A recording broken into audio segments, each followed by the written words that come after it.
യേശുവാകുന്ന നിത്യസത്യവചനത്തിനായി ഞങ്ങൾ അങ്ങയെ സ്തുതിക്കുന്നു.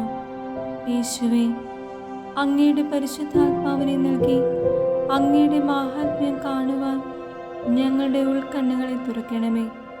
വചനമനുസരിച്ച് അങ്ങയുടെ സാക്ഷിയായി ജീവിച്ച് നിത്യജീവിതത്തിന് ഞങ്ങളെ അർഹരാക്കണമേ. ആമേൻ.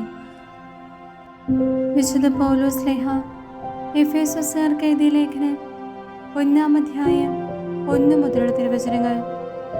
അഭിവാദനങ്ങൾ. ദൈവ തിരുമനസ്സിനാൽ യേശുക്രിസ്തുവിന്റെ അപ്പസ്തോലനായ പൗലോസ്, യേശുക്രിസ്തുവിൽ വിശ്വസിക്കുന്നവരായി എഫേസ്യസിലുള്ള വിശുദ്ധർക്ക് എഴുതുന്നത്. നമ്മുടെ പിതാവായ ദൈവത്തിൽ നിന്നും കർത്താവായ യേശുക്രിസ്തുവിൽ നിന്നും നിങ്ങൾക്ക് കൃപയും സമാധാനവും. സ്വർഗീയമായ എല്ലാ ആത്മീയ വരങ്ങളാലും ക്രിസ്തുവിൽ നമ്മെ അനുഗ്രഹിച്ചവനും കർത്താവായ യേശുക്രിസ്തുവിന്റെ പിതാവുമായ ദൈവം സ്തുതിക്കപ്പെട്ടവനാകട്ടെ.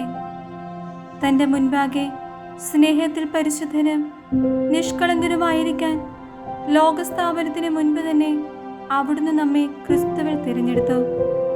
യേശുക്രിസ്തു വഴി നാം അവിടുത്തെ പുത്രനായി ദത്തെടുക്കപ്പെടണമെന്ന് അവിടുന്ന് തൻ്റെ ഹിതവും ലക്ഷ്യവും അനുസരിച്ച് മുൻകൂട്ടി തീരുമാനിച്ചു.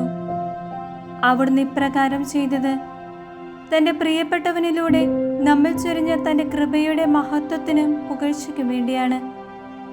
അവിടുത്തെ കൃപയുടെ സമൃദ്ധിക്കൊത്ത് നമുക്ക് ക്രിസ്തുവിൽ പാപമോചനവും അവൻ്റെ രക്തം വഴി രക്ഷയും കൈവന്നിരിക്കുന്നു. ഈ കൃപയാകട്ടെ അവിടുന്ന് തൻ്റെ ജ്ഞാനത്തിലും വിവേകത്തിലും നമ്മെ സമർത്ഥമായി ചൊരിഞ്ഞിരിക്കുന്നു.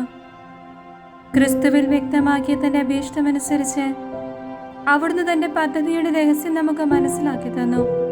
ഇത് കാലത്തിൻ്റെ പൂർണ്ണതയിൽ സ്വർഗത്തിലും ഭൂമിയിലുമുള്ള എല്ലാറ്റിനെയും ക്രിസ്തുവിൽ ഒന്നിപ്പിക്കുന്നതിന് വേണ്ടിയത്രേ.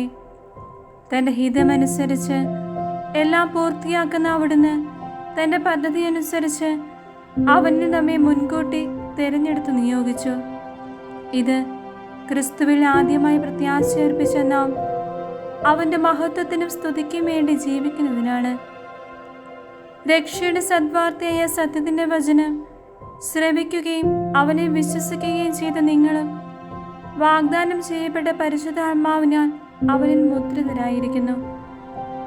അവിടുത്തെ മഹത്വം പ്രകീർത്തിക്കുന്നതിനുള്ള അവകാശം നാം വീണ്ടെടുത്ത് സ്വന്തമാക്കുന്നതുവരെ ആ അവകാശത്തിൻ്റെ അച്ചാരമാണ് ഈ പരിശുദ്ധാത്മാവ്.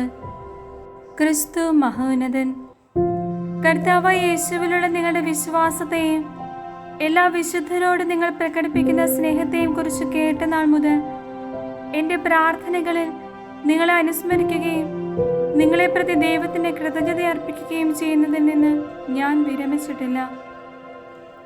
നമ്മുടെ കർത്താവായ യേശുക്രിസ്തുവിൻ്റെ ദൈവവും മഹത്വത്തിൻ്റെ പിതാവുമായവൻ ജ്ഞാനത്തിൻ്റെയും വെളിപാടിൻ്റെയും ആത്മാവിനെ നിങ്ങൾക്ക് പ്രദാനം ചെയ്തുകൊണ്ട് തന്നെക്കുറിച്ചുള്ള പൂർണ്ണമായ അറിവിലേക്ക് നിങ്ങളെ നയിക്കട്ടെ.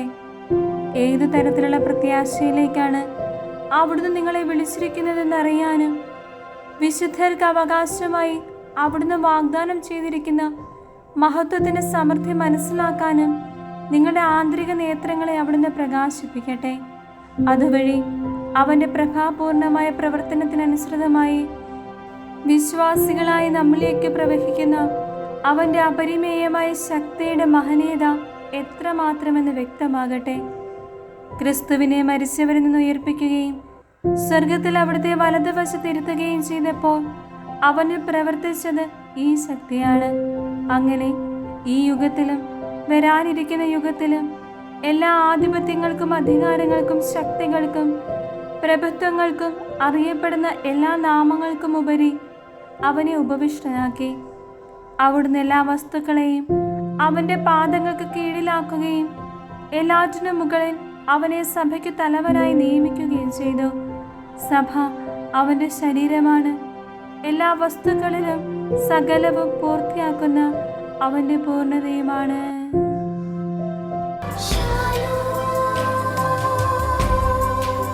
Shalom.